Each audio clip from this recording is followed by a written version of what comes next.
गौरव जी का बहुत बहुत स्वागत है आज के हमारे इस पॉडकास्ट शो जी में। बहुत बहुत धन्यवाद। तो गौरव भैया, सबसे पहले आपसे मैं आपको बहुत बड़ा फ़ैन हूँ।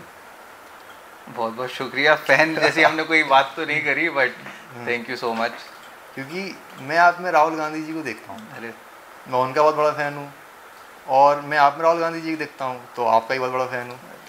तो मैं आपसे ये पूछना चाहूँगा कि आप कभी राहुल गांधी जी से मिले हैं?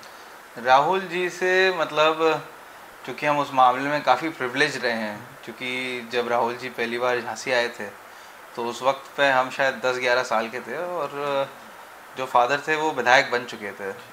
तो उस वक्त चूँकि बच्चे थे तो पापा के साथ चले गए और उस वक्त ही मिलने का मौका मिल गया था। तो पहली बार राहुल जी से तब मुलाकात हुई थी, हमने उन्हें गुलदस्ता दिया, वो भी काफ़ी, हम तो बच्चे ही थे उस टाइम पे। तो उस टाइम मिले तो लगा कि यार, मतलब एक जो पर्सनालिटी जो थी उनकी काफ़ी, मतलब ऐसे चार्मिंग और काफ़ी वार्म और वेलकमिंग सी पर्सनालिटी थी। ऐसा नहीं कि मतलब जैसे कई लोग होते हैं तो आपको मिल के लगता है कि यार एक बार आप मिल लिए तो लगता है कि अपना अपनापन जैसा है। तो शायद सबसे पहली बार 2005 या 6 में उनसे बात हुई, हाँ तब 13-14 साल के थे। और उसके बाद फिर दूसरी बार जब पिताजी इलेक्शन लड़ रहे थे वो तब भी आए, और फिर उसके बाद 2010 में भी आए। तो राहुल जी से करीब 1 दर्जन बार मतलब मुलाकात हो चुकी है। सबसे मेमोरेबल टाइम हमारा राहुल जी के साथ गुजरा था भारत जोड़ो यात्रा के टाइम पे, जब करीब हम 1.5 महीना भारत जोड़ो यात्रा में चले और काफ़ी मौके मिले राहुल जी के साथ हाँ, साथ चलने वो की। रील काफ़ी वायरल भी हुई आपके जी साथ, आप जी उनके जी साथ जी। चल रहे हैं। और कुछ हम लोग बात कर रहे थे राहुल जी के साथ, सबसे अच्छी बात यह है कि वो हर चीज़ को सुनते हैं, हर चीज़ को समझने की कोशिश करते हैं। अगर आप उनसे कोई सुझाव देंगे, कोई चीज़ बोलेंगे तो वो उसको सुनेंगे, उसका अनुसरण करेंगे, और फिर आपसे, मतलब ऐसा नहीं कि उस मुद्दे को भुला दें, अगली बार जब वो मिलेंगे तो आपसे उस चीज़ के बारे में पूछ लेंगे कि क्या हुआ उसका। तो मतलब काफ़ी अच्छा एक्सपीरियंस रहा राहुल जी के साथ। झांसी में भी, सर्किट हाउस में भी कई बार हम लोगों ने खाना भी खाया, मतलब अच्छा काफ़ी वो रहा है राहुल जी के साथ। आप कांग्रेस में ऐसा कि युवा नेता की तरह वर्क कर रहे हैं, आपने काफ़ी कांग्रेस में समय भी दे रहे हैं आप। तो ऐसा युवा नेता, वो भी यूपी के, तो जितने भी यहाँ पर युवा नेता होते हैं, चाहे वो छोटा हो या किसी प्रधान की फैमिली का हो या किसी मंत्री की फैमिली का हो, सबका एक ही रूल होता है कि गाड़ियों का काफिला होता है, गनर्स होते हैं, गोल्डन चैन होती है। लेकिन आपके साथ ऐसा कुछ नहीं है। जब मैं आया तब मुझे लगा कि शायद मैं उनसे मिलने जाऊंगा तो गनर्स होंगे, उनके साथ काफ़ी भीड़ लगी होगी, गाड़ियों का काफिला। लेकिन जब मैं आपसे मिला तो आप अकेले चले आ रहे कोई, तो ऐसा क्यों? मेरे हिसाब से मतलब आदमी को समझना चाहिए कि एम क्या है पॉलिटिक्स का। अगर आपका एम है सिर्फ फेसबुक पे रील बनाना या लाइक्स पाना या फर्जी, ऐसे बोलते हैं जैसे भौकाल दिखाना, अगर आपका वो एम है तो आप वो करिए। देखिए, गांधी जी ने जो सबसे पहली चीज़ दिखाई थी नेताओं को, मतलब गांधी के से पहले भी जो कांग्रेस बनी है, कांग्रेस तो 1885 में बन गई थी, लेकिन उस टाइम पे जो कांग्रेस थी वो सिर्फ मतलब काफ़ी एलिट क्लास को उनके विचार पहुंचते थे। गांधी जी जब से आए तो उन्होंने ह्यूमिलिटी सिखाई कांग्रेस के नेताओं को, और आज भी कांग्रेस को अगर आप देखेंगे तो उसकी जो मूल कोर वैल्यूज़ हैं उसमें ह्यूमिलिटी आती है। मैंने सेवाग्राम है वर्धा में, वहाँ पर मैं कई हफ्ते रहा, और वहाँ पर सबसे पहले सिखाते थे कि आपके अंदर ये जो अहम है, जो झूठा अहम है, उसको नष्ट करना है। वहाँ पर हम लोग खुद बर्तन धोते थे, अपने कपड़े धोते थे, सुबह उठ के हम लोग झाड़ू लगाते थे, सारी चीज़ें करते थे। तो वहाँ से ह्यूमिलिटी समझ में आई, और फिर उससे देख के लगा, पता चला कि इन सब चीज़ों का आपके राजनीतिक जीवन का कोई मतलब उसका मकसद नहीं है। आप चाहे 20 गाड़ियों से घूमो, चाहे आप 10 गाड़ियों से घूमो, अगर आप लोगों से कनेक्ट नहीं कर पा रहे तो उन 20 गाड़ियों का मतलब नहीं है।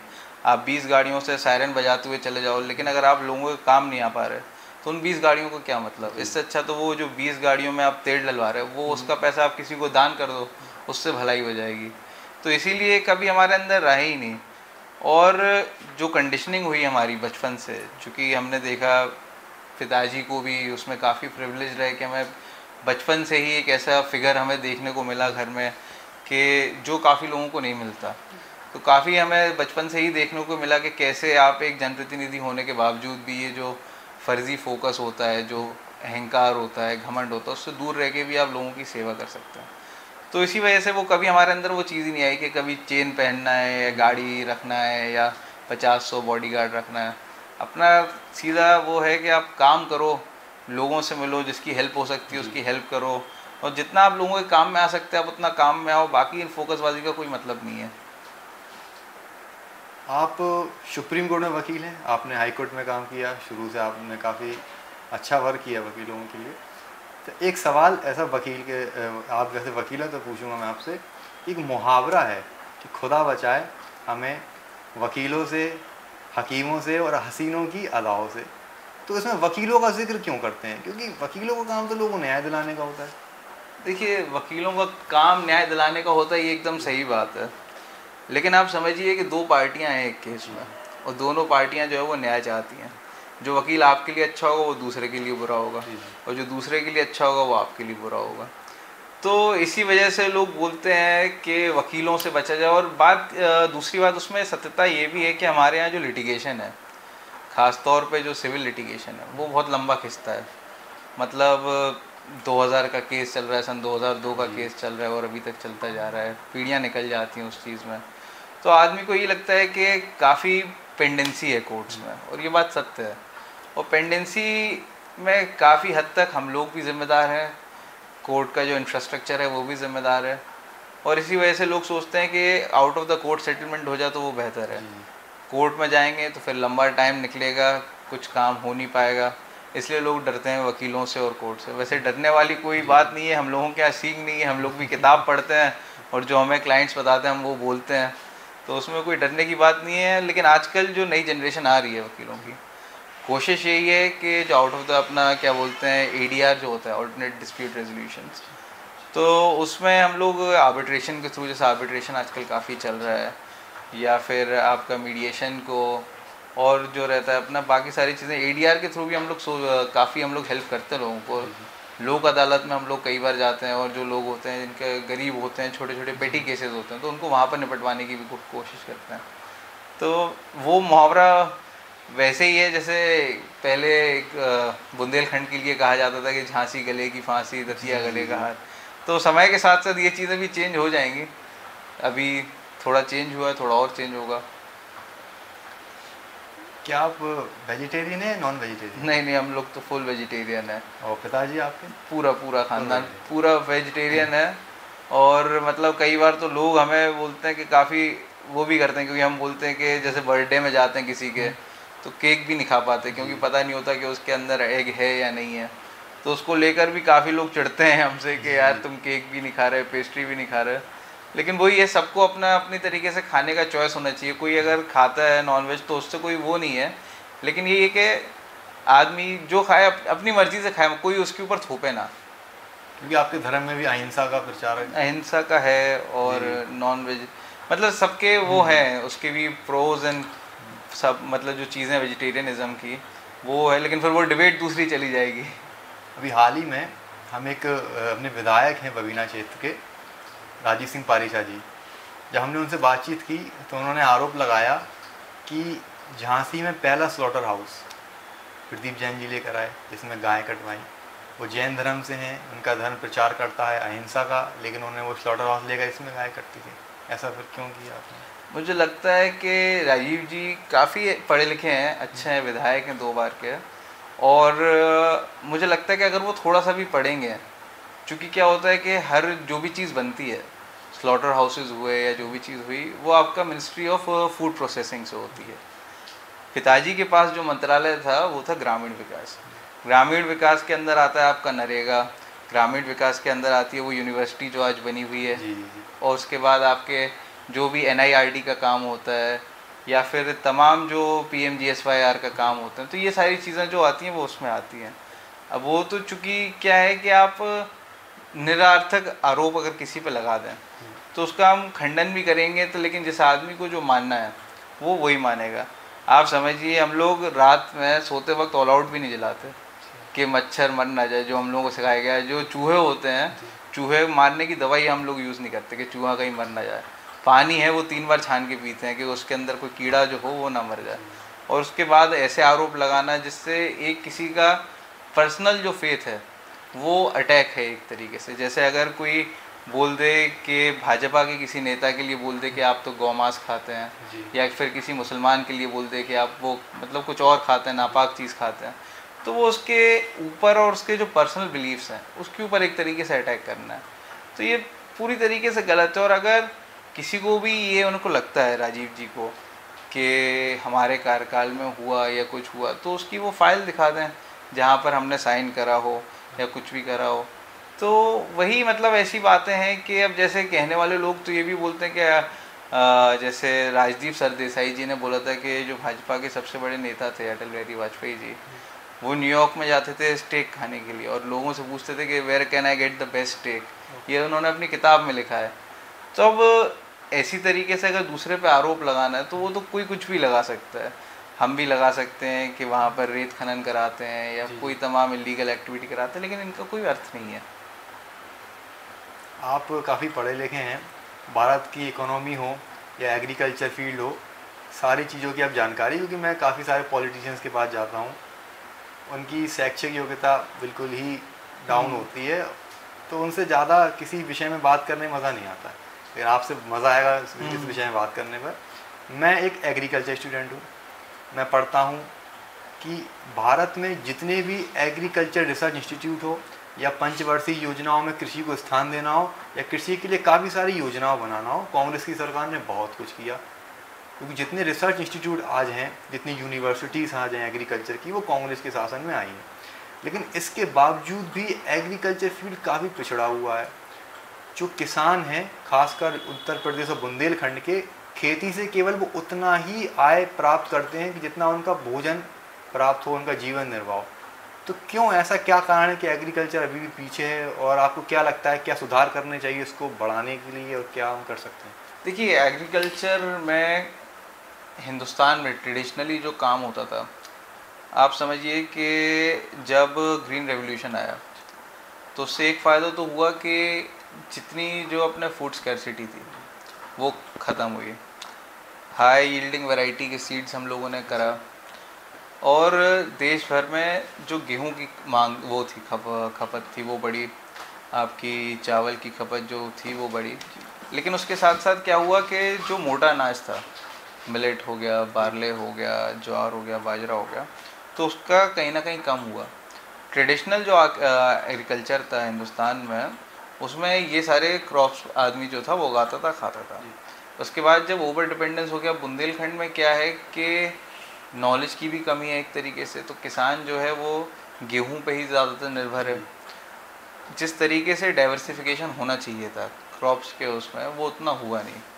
हम लोगों ने बड़ी बड़ी बातें सुनी, पिछले बार के चुनाव में भी सुनी कि हम आएंगे तो ऑर्गेनिक का इतना बड़ा फार्म लगवाएंगे, हम आएंगे तो यहाँ पर तमाम एग्रीकल्चर के अंदर रिफॉर्म्स लाएंगे। वो रिफॉर्म्स आए ही नहीं।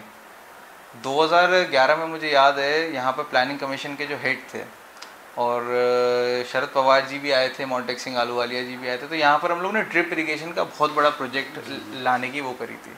पर चूँकि राज्य में सरकार नहीं थी तो वो उतना क्रियान्वित नहीं हो पाया। ड्रिप इरिगेशन से था कि कैसे कि गर्मियों में भी जहाँ पे जैसे सूखा पड़ जाता है, तो ड्रिप इरिगेशन से इजराइल से टीम आई थी। बहुत कम मात्रा में आप पानी को इस्तेमाल करके बहुत अच्छे क्रॉप्स आप उगा सकते हैं। तो इन सब चीज़ों में इन्वेस्ट करना जो है वो सरकार की, मतलब वो सरकार को करना चाहिए। अभी हम आजकल देख क्या रहे हैं कि जो टेंडेंसी है, व्हाट दिस गवर्नमेंट थिंक्स, उसका गवर्नमेंट का सोचना है कि जो काम कर रहा है किसान अपने खेत पर, वो उसको सोचती है कि ये अनयूज्ड लेबर है, इस किसान को खेत से बाहर निकालो और उसका जो लेबर है उसको शहर में लाओ, ताकि हम जो अपनी मैन्युफैक्चरिंग हब्स हैं या बाहर से जो कंपनियां आएंगी उसको सस्ते में लेबर दे सकें, चीन जैसा। तो उसी चक्कर में जो पॉलिसीज़ बन रही हैं गवर्नमेंट की, वो इस तरीके से बन रही है कि किसान को उसके खेत से दूर करा जाए। चाहे वो आपके एग्रीकल्चर वो फार्मर्स बिल वाले हों, प्रोटेस्ट हुई उसके बाद, या फिर जो तमाम नए कानून लाए गए, तो उनके द्वारा यही है कि किसी तरीके से लेबर को उसके क्या बोलते हैं, किसान को उसके खेत से अलग करके लैंडलेस लेबर बना दिया जाए। तो मेन मुझे जो लगता है वो, अगर यहाँ पे बुंदेलखंड में ख़ास तौर पे अगर आपको किसानों की आय दुगनी करनी है, और सिर्फ बोलने से नहीं, इन चीज़ों से नहीं, तो सबसे पहले तो जो आप सब्सिडी उसको दे रहे थे, जैसे बहुत सारे किसान जो हैं वो कर्ज तले दबे हुए हैं।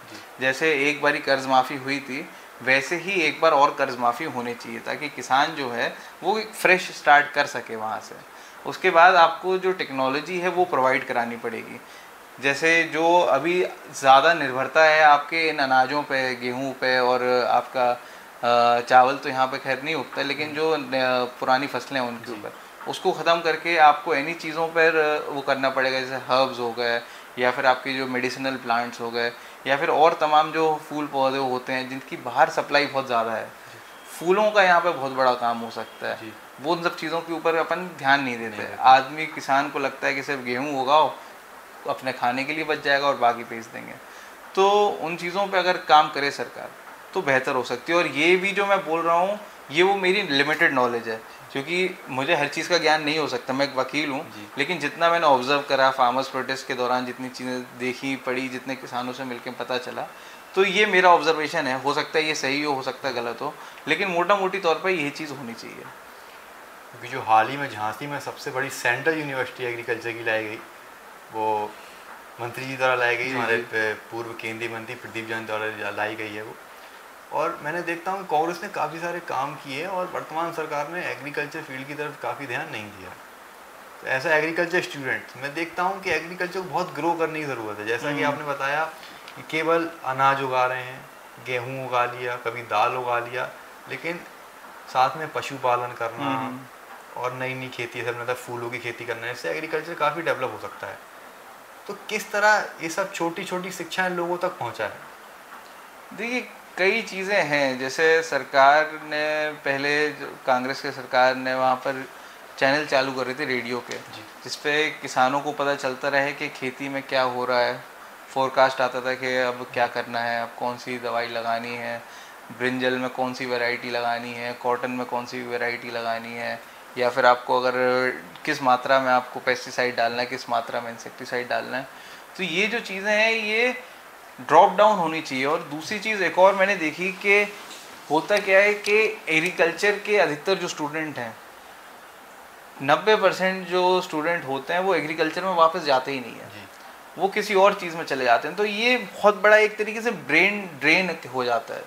क्योंकि आप समझिए कि अगर वो लोग जिनको एग्रीकल्चर की शिक्षा मिली है, अगर वो लोग जाकर वापस खेतों में और जाके काम करें तो बहुत भला हो सकता है। क्योंकि उनके पास जो नॉलेज रहती है, जिस तरीके से करिकुलम वगैरह डिज़ाइन होते हैं, अगर वो ढंग से उस चीज़ से करें तो वो अपनी खेती से 10 गुना ज़्यादा कमा सकते हैं। जैसे बहुत छोटे छोटे एग्जांपल्स हैं कि लोग जो हैं वो अभी एल्गे की खेती कर लेते हैं कहीं पर।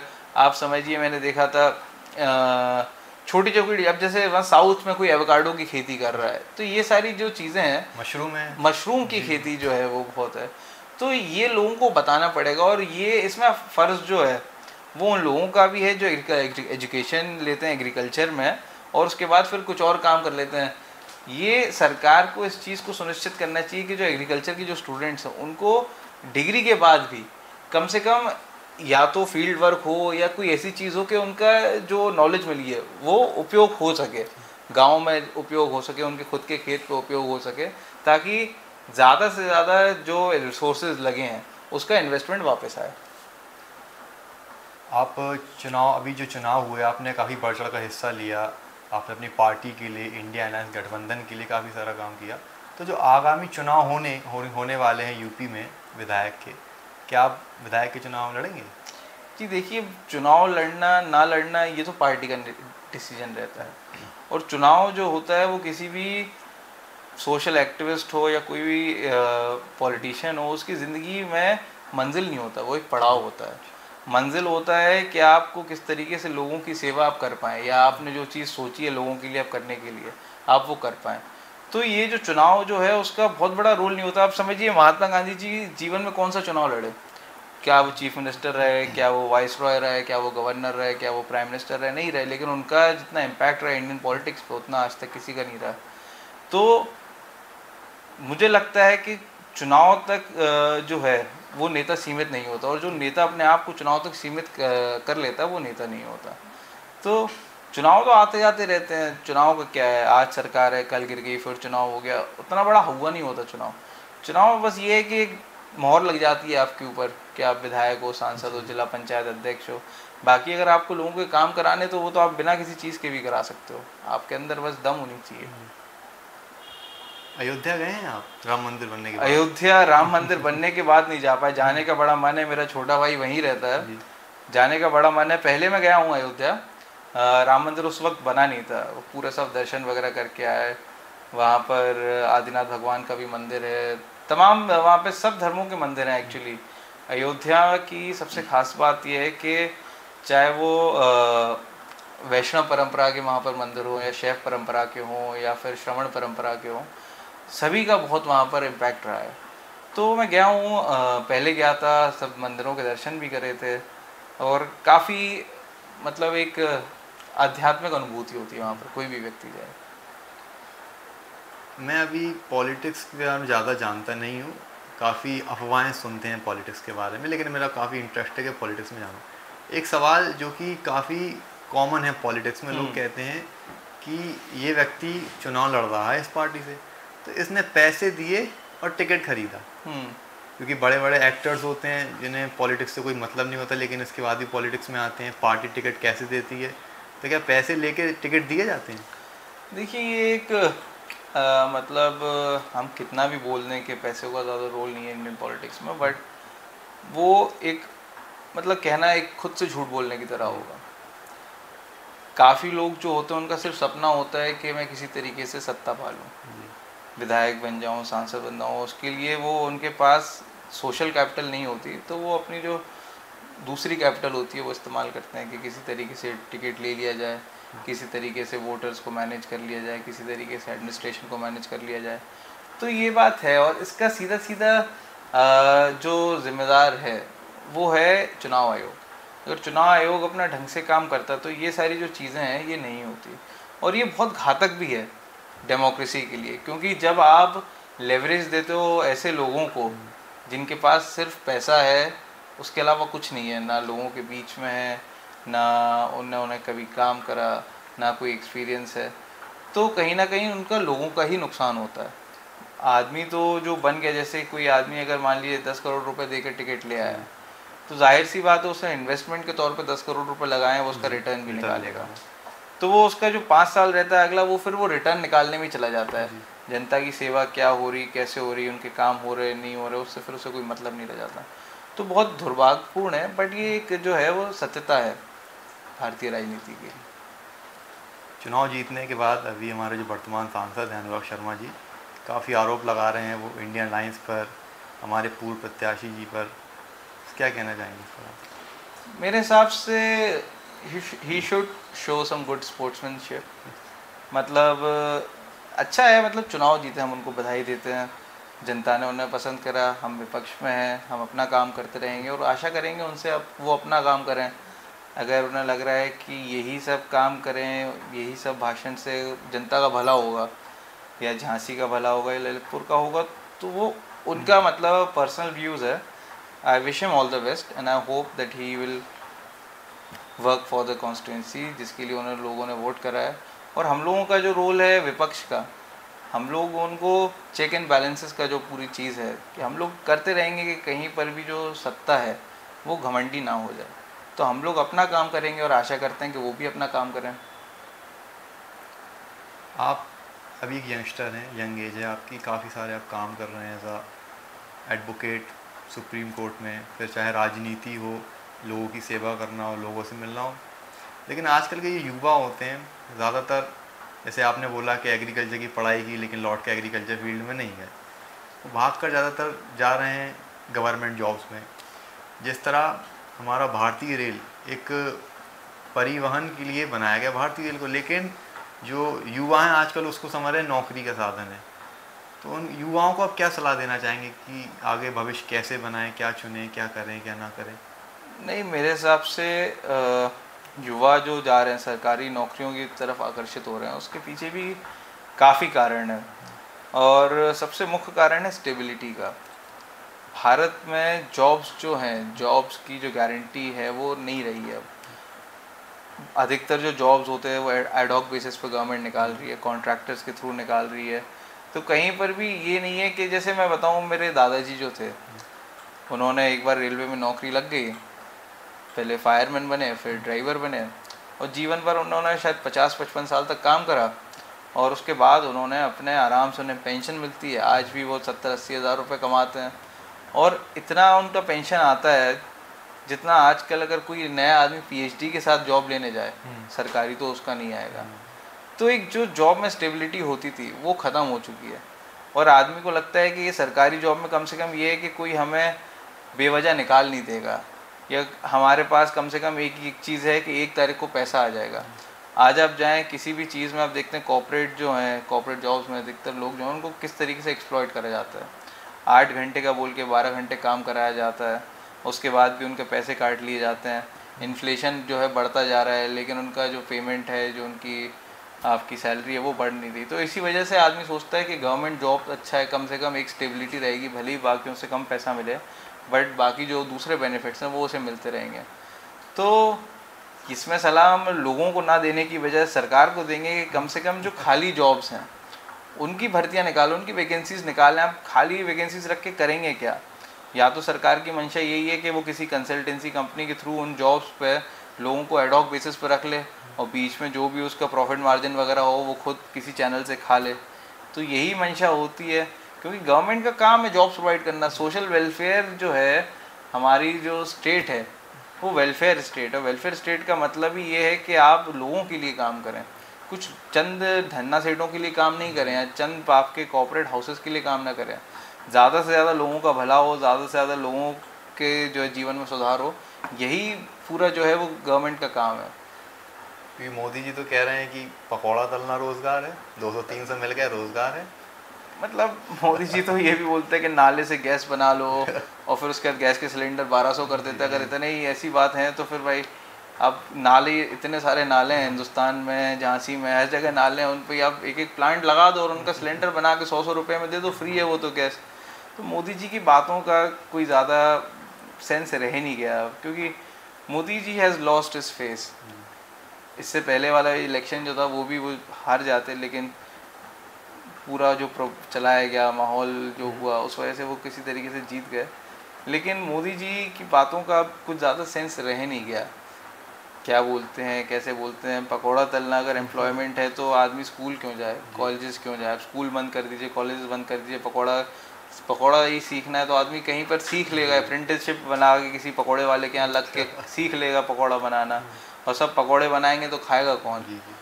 तो सीधी बात है कि कितने लोग पकौड़े बनाएंगे, कितने लोग समोसे बनाएंगे, ये सब बेफजूल की बातें हैं। सीधी बात ये है कि आप तो जॉब दो जो बची हुई। अब आप समझिए नीट का पेपर का इतना बड़ा स्कैम निकला, कहीं ना कौन जिम्मेदार है? जितने लोग पढ़ रहे हैं, जो लोग तैयारियां करते हैं सालों साल, और उनके बाद आप समझिए अगर आप 2 साल मेहनत करें और उसके बाद आप जिस चीज़ के लिए जाएँ आपको लगे कि हम पूरी तरीके से इसमें कामयाब हो रहे हैं, और कोई आदमी बोले कि यार वो तो चीज़ ही कैंसिल होगी, आपको कैसा लगेगा? कितने लोग डिप्रेशन में जाते हैं। सबसे ज़्यादा जो बड़ा आज के टाइम पे स्टूडेंट्स का सुसाइड का जो रीज़न है वो डिप्रेशन है। और डिप्रेशन इसलिए है क्योंकि उनको अपना फ्यूचर जो है वो सर्टेन नहीं दिखता। कहीं लगता है कि यार इतनी कम रैंक आई तो हमारे क्या होगा, हमें जॉब मिलेगी नहीं मिलेगी। उसके बाद यहाँ पर कोटा में जो पैसा लेके पढ़ाई करने आया, क्या वो पैसा रिकवर होगा? Will it be a good investment? क्या फिर घर वालों को कैसे मैं करूँगा? तो इन्हीं सब चीज़ों की वजह से सरकार को है कि नौकरी देनी चाहिए। जो बची हुई नौकरियां वो रोक किस लिए रहे हैं मुझे नहीं मालूम, लेकिन उनको नौकरियां देनी चाहिए। और उसके बाद जो ये चीज़ें हो रही हैं, पेपर लीक हो रहा है, या फिर ये तो नीट का हो गया, इससे पहले पुलिस भर्ती के जो पेपर थे वो लीक हो गए थे। तो इन सब चीज़ों पर रोक लगानी चाहिए, सख्त से सख्त कानून बनाने चाहिए, और जो भी जिम्मेदार आदमी है उसको सबके सामने लाए और पता चले कि कौन है जो इसमें सारा घोटाला कर रहा है। आप अपनी पढ़ाई के लिए देश से बाहर गए, लंदन में आपने पढ़ाई की, और भी काफ़ी लोग जाते हैं, सालों साल जाते रहे, नेहरू जी भी गए, गांधी जी भी गए। तो एक क्वेश्चन ये मेरे मन में ये आता है कि क्या भारत की शिक्षा प्रणाली इतनी कमज़ोर है कि लोगों को देश के बाहर जाना पड़ रहा है पढ़ने के लिए? क्योंकि उस देश के लोग भारत नहीं आते पढ़ने, अपने देश के जाते हैं, बहुत से लोग जाते हैं। कोई लोगों का सपना होता है मैं बाहर जाके पढ़ूँ। क्या इतनी वीक है इस देश की शिक्षा प्रणाली? देखिए, जो बाहर जाते हैं उसमें मैं बताता हूँ कि 2 रीज़न होते हैं। एक तो सबसे पहले जब मैंने LLM करा तो मुझे जो चीज़ें पढ़नी थी, जैसे जो मॉड्यूल्स थे वो यहाँ पर मैंने देखा तो वो अवेलेबल नहीं थे अधिकतर यूनिवर्सिटीज़ में। दूसरा कारण ये था कि मैं जिस डिग्री को लेने के लिए गया था तो वो हिंदुस्तान में थी 2 साल की, वहाँ पर थी 1 साल की। तो थोड़ा मन में वो भी लालच था कि यार बाकियों से जल्दी हमारे पास डिग्री आ जाएगी। तीसरी बात ये थी कि बाहर पढ़ने का एक और मेरा मकसद ये था कि जो अलग अलग जो आपका कल्चर रहता है उसको समझने का एक मौका मिलता है। अलग अलग जो विचारधाराएं रहती हैं उसके बीच में आप रहते हैं, अलग अलग मुल्क के लोग रहते हैं उनके बीच में आप रहते हैं। तो उसके साथ साथ पढ़ाई के साथ साथ ये भी था कि यार मुझे पता चले कि यहाँ पर जो लोग हैं वो क्या सोचते हैं, यहाँ की पॉलिटिक्स क्या होती है, यहाँ पर जिस तरीके से जो कल्चर है वो क्या है, हम क्या चीज़ें जो हैं वहाँ से सीख सकते हैं जो वापस यहाँ पर ला पाएँ। तो ये कुछ लालच थे। पढ़ाई मैं ज़रूर बोलूँगा कि वहाँ पर जो पढ़ाने का तरीका है वो अलग है, बेहतर है या नहीं वो तो अलग मानक के ऊपर हमें डिपेंड करना पड़ेगा, लेकिन वहाँ पर ये है कि भीड़ चाल नहीं है। जैसे यहाँ पर अगर आप देखेंगे अधिकतर यूनिवर्सिटीज़ में, जब मैं लॉ में था यहाँ पर दिल्ली में पढ़ाई कर रहा था, तो हम देखते थे कि एक एक क्लास में 60-60 65-65 बच्चे बैठे हुए हैं। ब्लैक बोर्ड पे टीचर पढ़ाता है, बच्चे नोट करते हैं, घर चले जाते हैं। तो उस तरीके से पढ़ाई हो नहीं पाती थी जिस तरीके से लोगों को समझ में आए कि मतलब वो वही चीज़ थी कि अब वो बोलते जाएं, आप रटते जाएं और लिखते जाएं। वहाँ पर गए तो वहाँ पर देखा कि यार एक क्लास में 12 13 15 बच्चे हैं मैक्सिमम, और एक एक आदमी को होमवर्क का वहाँ पर वैसा कोई कॉन्सेप्ट नहीं था। लेकिन आपको जो रिसर्च करना है वो आप तभी अपने क्या बोलते हैं, आपको रिसर्च पेपर आप तभी लिखवाओगे जब आप उस चीज़ के ऊपर पूरा पढ़ लोगे। दूसरी बात ये थी कि प्लेजरिज्म वगैरह जो यहाँ पर इतना अधिक कर देते हैं लोग, कहीं से भी चेप दिया, वहाँ पर आप कर ही नहीं सकते, क्योंकि आपको समझ में आ जाएगा कि ये जो विचार हैं वो आपके खुद के नहीं है, किसी और के हैं। तो वो थोड़ा सा अलग है। लाइब्रेरी वगैरह जो स्टूडेंट्स के ऊपर जो इन्वेस्ट करा जाता है कॉलेज यूनिवर्सिटीज़ में, जो रिसोर्सेज प्रोवाइड कराने चाहिए यूनिवर्सिटीज़ में, वो वहाँ पर बेहतर मिले। जो एक आपका स्टूडेंट और टीचर के बीच में इंटरेक्शन होता था वो वहाँ पर मुझे लगा कि वो थोड़ा सा कम फॉर्मल है, जिस वजह से जो स्टूडेंट और टीचर होते हैं वो आपस में उस मुद्दे के ऊपर बैठ के काम कर सकते हैं, बात कर सकते हैं और एक इस्टेब्लिश भी कर सकते हैं एक ऐसी वर्किंग रिलेशनशिप जिससे, जैसे अगर मैं आज भी अपने वहाँ पर मास्टर्स के टीचरों से पूछूं कि मैं ये एक आर्टिकल लिख रहा हूँ या रिसर्च पेपर लिख रहा हूँ तो इसके ऊपर आप बताइए कि क्या होना चाहिए, क्या कर सकते हैं, तो वो आज भी हेल्प करते हैं। तो एक कंटिन्यूइंग रिलेशनशिप बन जाती है। यहाँ पर भी है, बट चूँकि मैंने वही बताया कि यहाँ पर एक एक टीचर पे इतने स्टूडेंट हैं कि वो चीज़ हो नहीं पाती, तो इस वजह से वो है। और तमाम चीज़ें हैं जिस वजह से वहाँ पर अभी, चूँकि अगर रैंकिंग में यूनिवर्सिटी ऑफ लंदन और बाकी का कंपैरिजन करें तो वो फ़र्क तो दिखता ही है। खाना पूर्ति थोड़ी सी कम है वहाँ पर, यहाँ पर थोड़ी सी खाना पूर्ति ज़्यादा है। जिस तरह भारत में इतनी बड़ी कोचिंग इंडस्ट्रीज़ है, चाहे नर्सरी से लेकर PhD करना हो, यहाँ बच्चों को अलग से कोचिंग लेनी पड़ती है। क्या फॉरेन कंट्री जैसे लंदन हुआ, आप गए ब्रिटेन में, अमेरिका हुआ, क्या यहाँ कोचिंग इंडस्ट्रीज़ होती हैं या होती हैं? इतना विशाल होता है कोचिंग? वहाँ पर हो ही नहीं सकती, क्योंकि वहाँ पर जो आपका ह्यूमन रिसोर्स है वो काफ़ी महंगा है। यहाँ पर तो ये है कि आपके घर पे ट्यूशन टीचर भी आ जाएगा और वो करेगा। वहाँ पर अगर ट्यूशन टीचर घर पे आए तो आप समझिए कि वो एक तरीके से टीचर के ऊपर धब्बा है कि आप स्कूल के अंदर नहीं पढ़ा रहे इसलिए आपको प्राइवेट ट्यूशन देना है। वहाँ पर प्राइवेट ट्यूशन का अर्थ ये होता है कि जो बच्चा है वो प्राइवेट स्कूलिंग ही कर रहा है, वो स्कूल नहीं जा रहा।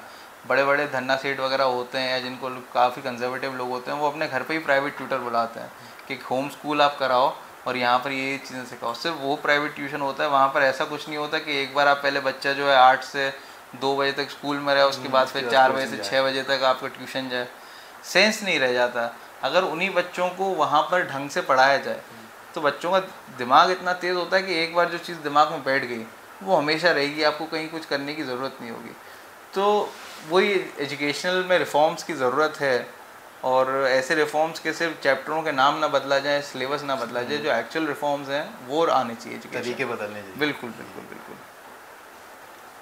लंदन शहर के बारे में आपको क्या अच्छा लगा?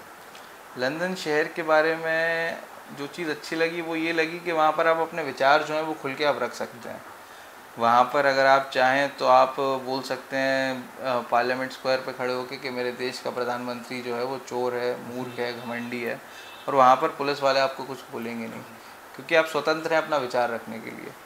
दूसरी बात ये भी है कि जैसे आपने शुरुआत में बात करी थी कि नेताओं की फोकसबाजी, गाड़ियाँ, घोड़े, और तो वो चीज़ वहाँ पर कम है। जैसे मैं एक बार ही, मुझे याद है मैं ट्यूब में था और ट्यूब में उस वक्त उसी कोच में वो थे आपके जो इससे पहले अपने यूके के बोरिस जॉनसन जो प्रधानमंत्री थे, तो वो वहीं उसी ट्यूब में, मतलब उस टाइम तो एक्स हो गई थी, लेकिन ऐसे ही खड़े हुए नॉर्मल, और ना कोई आदमी ऐसा भौकाल, ना कोई सेल्फी खिंचा रहा, ना कोई ऑटोग्राफ ले रहा, ना प्रधान भी गाड़ियों से, यहाँ तो प्रधान भी गाड़ी, तो वो चीज़ काफ़ी अच्छी लगी। और आदमी स्वतः से वहाँ पर काम करता है। जैसे अगर आप कहीं पर जाएं तो आपको खुद ही, जैसे वहाँ पर ये चीज़ नहीं है कि अगर आप बैठे हैं तो कोई आपके लिए उठा के ये कर रहा है वो कर रहा है, आपको जो करना है खुद ही करना है।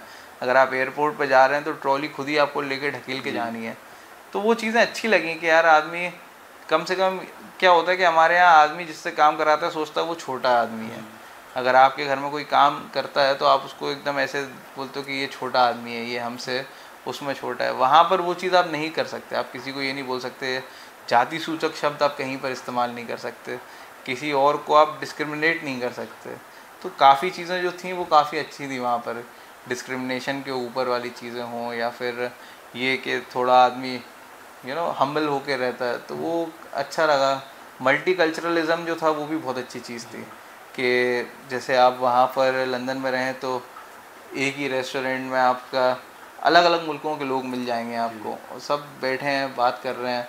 यहाँ पर आपको लगता है कि यार ये बांग्लादेशी है, ये श्रीलंका का है, ये पाकिस्तानी है, ये चीनी है, ये अफ्रीकी है, या फिर ये फ्रांसीसी है। वहाँ पर जाके तो आपको पता चलता है कि यार ये जो बॉर्डर्स हैं ये सिर्फ ऐसे ही हैं। अगर आप लोगों से बात करेंगे तो उनकी भी वही समस्याएं जो आपकी हैं, उनकी भी वही मांगे हैं जो आपकी हैं।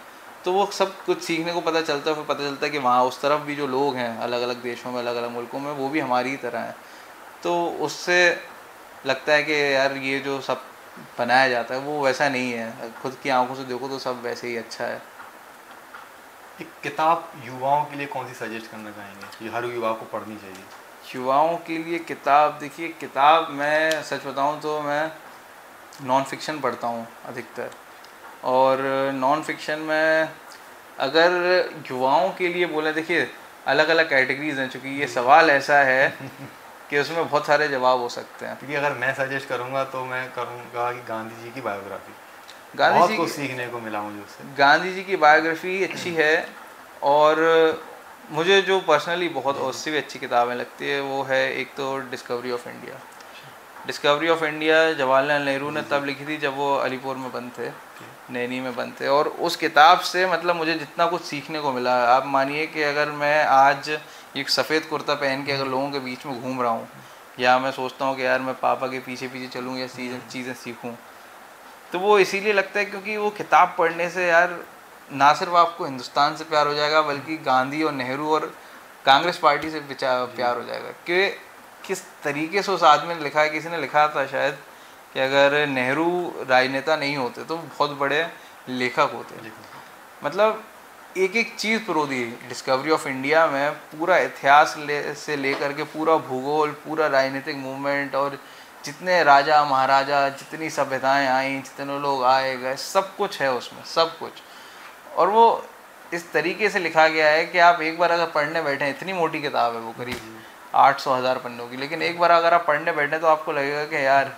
और उसमें एक चीज़ और है कि नेहरू जी ने सिर्फ हिस्ट्री के बारे में लिखा, उसमें उनके पत्नी के लिए भी वो कई चीज़ें लिखी कि वो मतलब बहुत बढ़िया किताब है।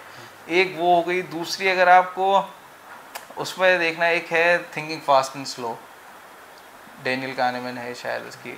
तो वो किताब जो है वो भी साइकोलॉजी की किताब है, उसमें भी आपको काफ़ी चीज़ें समझ में आती हैं। तीसरी एक और मैं किताब आपको बताऊंगा, इसकी है ये आपकी युवल नोआ हरारी की है, सेपियंस। तो सेपियंस और होमोडुअस मतलब एक सीरीज़ है बेसिकली, सेपियंस, होमोडुअस और 21 लेसन्स फॉर 21st सेंचुरी। इन तीनों किताबों में, एक में तो सेपियंस एक नए तरीके से जो विषय का इतिहास है उसको उन्होंने पूरा लिखा है, और उसमें काफ़ी सारी चीज़ें दी हैं। मतलब पढ़ के लगता है कि आदमी का दिमाग एकदम खुल जाएगा। तो ये कुछ हैं। बाकी अगर आदमी फ़िक्शन में पूछना चाहे तो फ़िक्शन में तो आप प्रेमचंद है, और उसके बाद एक और जो दूसरी पर्सनल, मतलब मैं क्या है, मोटी किताबें देख के इंटरेस्ट पहले आता था कि यार आदमी सोचेगा कि मैं बहुत बुद्धिमान हूँ इसलिए मोटी की, लेकिन फिर जब पढ़ना स्टार्ट करा तो लगा कि सच में ये तो वॉर एंड पीस है लियो टॉल्स्टॉय की। और लियो टॉल्स्टॉय वो थे जिनको महात्मा गांधी ने अपना गुरु बोला था। उनके नाम पे उन्होंने जो पहला फार्म रखा था साउथ अफ्रीका में, वो टॉल्स्टॉय फार्म रखा था। तो लियो टॉल्स्टॉय की वॉर एंड पीस है, वो काफ़ी अच्छी किताब है। उसमें पूरा फ्रेंच रेवोल्यूशन से लेकर के सारी चीज़ें उसके अंदर कवर हैं, पूरा यूरोपियन एरिस्टोक्रेसी के बारे में ये सारी। और मतलब तमाम किताबें, अब किताबों की तो इतनी बड़ी सूची है कि मैं आपको बताऊंगा तो काफ़ी रात निकल जाएगी बताते बताते। तो बहुत धन्यवाद आपका हमारे साथ बहुत जुड़ने बहुत के लिए। शुक्रिया, मैं थैंक यू सो मच। अनुरोध करूँगा, पहले तो अनुरोध करूँगा कि आप ऑडियंस को बोलें कि हमारे चैनल से जुड़े, सब्सक्राइब करें। नहीं, और आप सभी से रिक्वेस्ट है कि इस चैनल को शेयर करें, फॉलो करें। मेरे भाई बहुत अच्छा काम कर रहे हैं, सब लोगों के पास जा रहे हैं और जो सवाल होने चाहिए वो सवाल यहाँ पे पूछें। तो आप सभी से रिक्वेस्ट है कि फॉलो करें और आपको उससे भी अच्छा कंटेंट जो है इससे भी अच्छे लोगों के साथ ये आपको देते रहेंगे। धन्यवाद, बहुत धन्यवाद। Thank you.